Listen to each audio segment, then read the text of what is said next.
Hi, everybody. My name is Andrea, and this is the Learning Bear Podcast, your resource for wild professional development. Today, we're talking about nature's proverbs. I really am excited to talk to you about this because it's connecting science with another subject, language arts.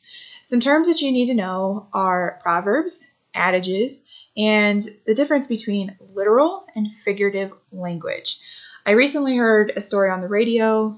A radio personality who has adopted 2 children from Haiti. She said something similar to, "Oh, it's so hot outside, I'm dying." And her son, who is learning English as a second language, did not understand that she meant that figuratively instead of literally. And he proceeded to freak out a little bit. Understandably so. That would scare me too. So if you have younger students, you're going to need to explain to them the difference between literal and figurative. And you may want to do that anyways. So this lesson focuses on taking these proverbs, like a bird in the hand is worth 2 in the bush, and discussing it with your students and trying to figure out what they mean. And why do we make these kind of natural sayings instead of just saying what we mean? Don't count chickens before they hatch. Well, why don't you just say, don't get ahead of yourself, okay? Don't. And even that's kind of a proverb, right? Now, one swallow does not make a summer. I have no idea what that means, and I would have to do more research to find that out. But that could be a really fun discussion. You're still connecting science. You're still talking about the natural world, but you're taking it in a different direction. This activity is from Flying Wild, which is a tenet of Project Wild. It's an amazing curriculum, and it's focused on birds, and it's got a little bit different format than their usual manuals. And it's actually meant to be done in a festival-like atmosphere. So some lessons are meant to be taught by your students, some of them are meant to be done by volunteers, and some are meant to be done by teachers. And this one is actually a teacher one, I believe. So you are the person, if you're a teacher, meant to do this. So you introduce it by talking about proverbs.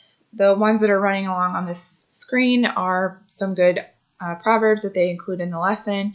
And chances are a lot of these you've heard before. And there's some similar ones that you could throw in, going back to don't count your chickens before they hatch. You could talk about don't get your cart before the horse. Same idea, just a little bit different phrasing. Then the lesson also has some sayings from around the world, and they're really interesting, and you'll see some of them here later in this slides, but I'll read you a couple. First, you cannot prevent the birds of sorrow from flying over your head, but you can prevent them from building nests in your hair, and that's from China. If you have money, men think you're wise, handsome, and able to sing like a bird. Jewish. 2 birds disputed about a kernel when a third swooped down and carried it off. That's from the Congo. So there's a lot of really interesting sayings that you can talk about. And of course, if you allow your students to do some of their own research, they could totally find more, obviously not bird related. So after you've introduced this topic to your students, included in this lesson are some bird scenario cards, which has a phrase like, madder than a wet hen, or birds of a feather flock together. And then there's also a little passage they have to read, and then there's a corresponding image. So you would make copies of the images, the phrases, and the little scenarios. You would cut the cards out.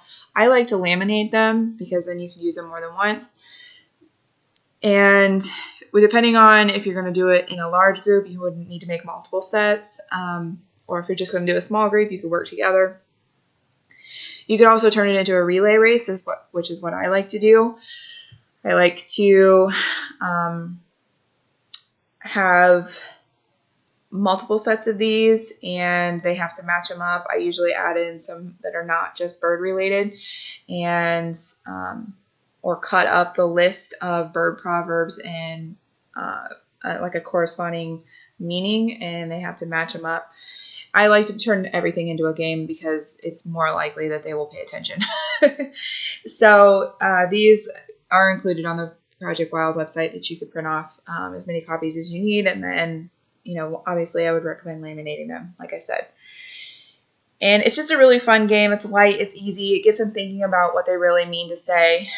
and to say what they mean. I recently heard a commercial on the radio about biscuits being made from scratch. And this is a bird reference. Chickens scratch on the ground to try to find food.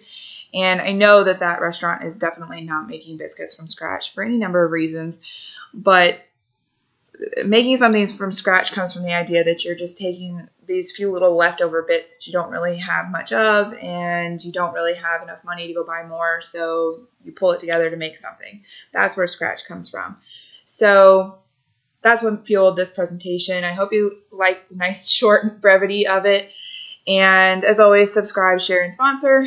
And I hope you have a great day. Catch you next time. Bye.